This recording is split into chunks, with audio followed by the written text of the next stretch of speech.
Bendiciones. Estamos en nuestra clase número 5, la última clase de esta semana, de esta unidad de fundamentos de la neumatología. Seas más que bienvenido a esta última clase. A manera de introducción, vamos a decir que el Espíritu Santo, en particular, es a menudo descrito en términos de su personalidad, ¿ok?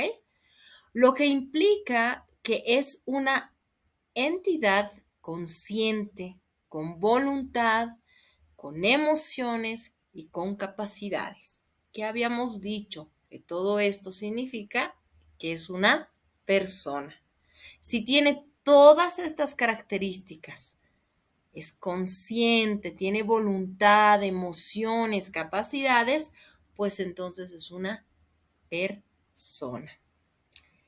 Estamos explorando ahora a profundidad lo que van a ser los elementos que van a componer la personalidad del Espíritu Santo, según la teología sistemática. ¿Ok? Los elementos de la personalidad del Espíritu Santo.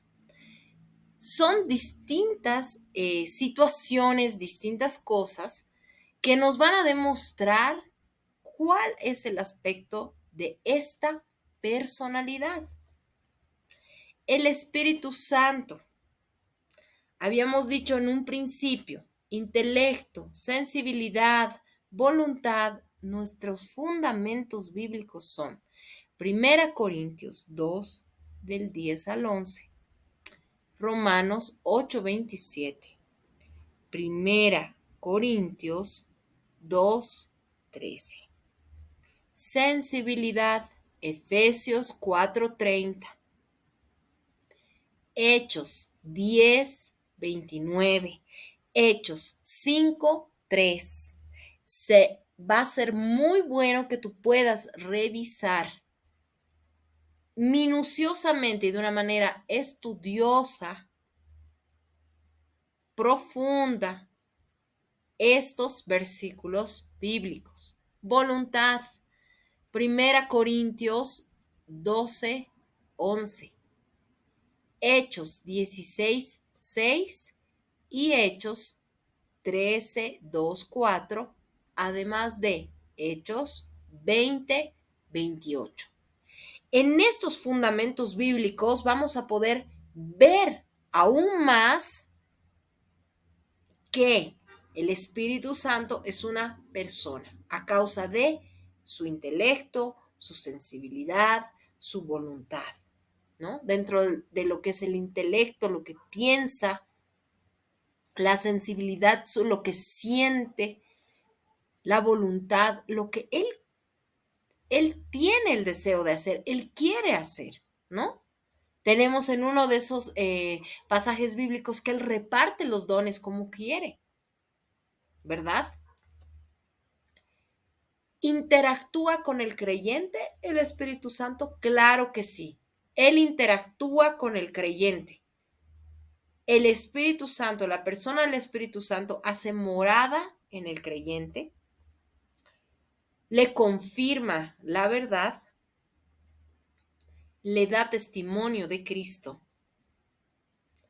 anuncia lo que ha de venir y hace un montón de obras cuanto más comunión tienes con Él. Cuanto más, como habíamos dicho en la anterior clase, más pasas tiempo con una persona, más la conoces. Y lo más increíble es que cuanto más pasas tiempo con alguien, más te pareces a ese alguien. Entonces, ¿cuán importante? ¿Por qué? Porque el Espíritu Santo es en esencia, Cristo Jesús es en esencia el Padre, pero es una persona. Y Él interactúa con el creyente.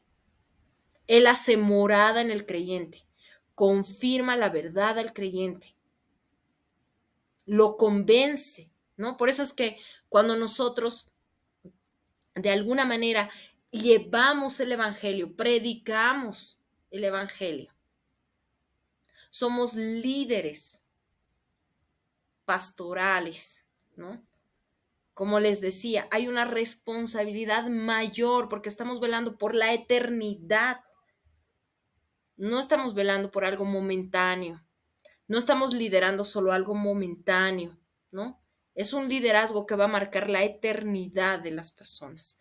Pero cuando una persona, porque tú le has predicado, ha recibido al Señor Jesús en su corazón como su único Señor y Salvador, quien lo ha convencido de eso es el Espíritu Santo. Es una obra que hace el Espíritu Santo.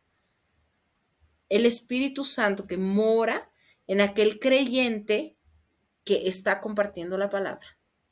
Entonces, cuanta más relación tenemos con el Espíritu Santo de Dios, más efectivo es nuestro compartir de la palabra. Damos testimonio de Cristo a través del Espíritu Santo. El testimonio interior en nuestro propio espíritu. Nos da testimonio en nuestro propio espíritu, el Espíritu Santo, de que somos hijos de Dios. Que nuestro Padre es Dios. Somos hijos de Dios, ¿no? Antes era el unigénito de Dios.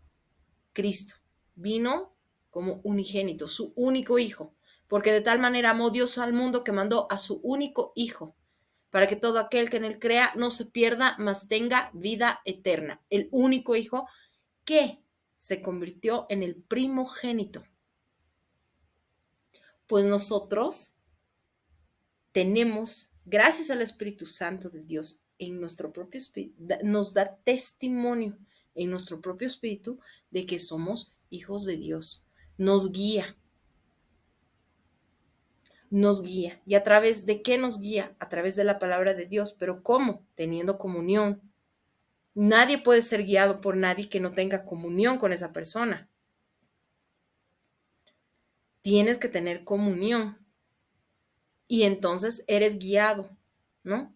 Aquí hay un fundamento bíblico en Romanos 8:16, que podemos verlo, que podemos leerlo y podemos estudiarlo, ¿no? Entonces, ¿el Espíritu Santo hace morada en el creyente? Sí. El Espíritu Santo de Dios es algo maravilloso en esta nueva temporada, porque ya no está solo sobre, sino que está en. Y nosotros vivimos de adentro hacia afuera. Tiene que haber un cambio interno y hacia afuera. Nos vamos renovando cada día más. Y gracias a este Espíritu Santo, esta persona, a esta maravillosa persona que hace morada en el creyente. Entonces, ¿en el Antiguo Testamento hacía morada? Sí, lo hacía de una manera muy selectiva. Podemos ver algunos personajes como Josué, que en Números 27:18 dice que era varón en el cual hay espíritu, no había, en el cual hay espíritu. Es así como se refiere en Números 27:18. Josué, varón en el cual hay espíritu. Ezequiel, dice ahí en Ezequiel 2:2, en Ezequiel 3:24, el espíritu entró en él. El tiempo también de los profetas en el Antiguo Testamento.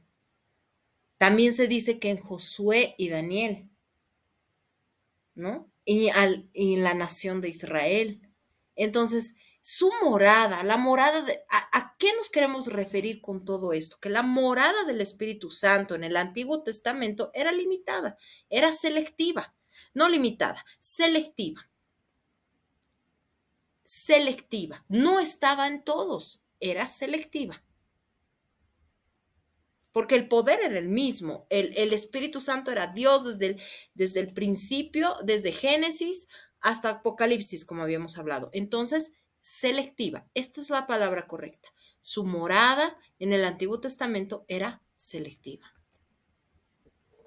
Las características principales de la habitación del Espíritu en las personas en el Antiguo Testamento era específicamente para ciertas cosas. Por ejemplo, para el servicio.